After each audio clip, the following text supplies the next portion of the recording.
மலையில் மேகம் என்ன அழகாக பின்னாடி பக்கம் பாரு எவ்வளோ அழகாக தெரியுதுன்னு. திரும்பி பார்த்தோம்னா இல்லையா மேகம் நல்லா தெரியுது பாரு பின்னாடி. முன்னாடி பார்க்குறதோட பின்னாடி திரும்பி பார்த்தா தான் நல்லா தெரியுது.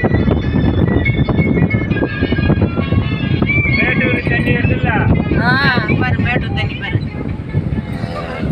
மேட்டூர் அன்னைக்கு தண்ணி போகுதுல்ல. ஆமா அந்த இடம் அந்த அந்த இது போய் மேட்டூர்ல தான் சேருதா அந்த தண்ணி. அதெல்லாம் மழை தண்ணி போறாம அங்க போய் சேரும். அதுல போய் சேர்ந்துக்கும். மேட்டூர் அணையில போய் நிக்கும் நல்லா.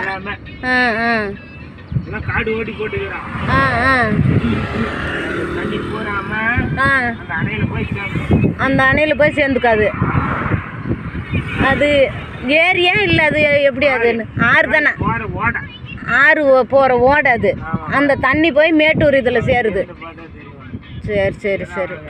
அந்த தண்ணி எங்க இருந்து வருதுன்னு பார்த்தா இங்க தான் தெரியும். தண்ணி சேக்கம்னு வச்சுக்கிறது. அந்த இடம் தேங்கி நிற்கிற இடம் அது. போய் நிற்கும்.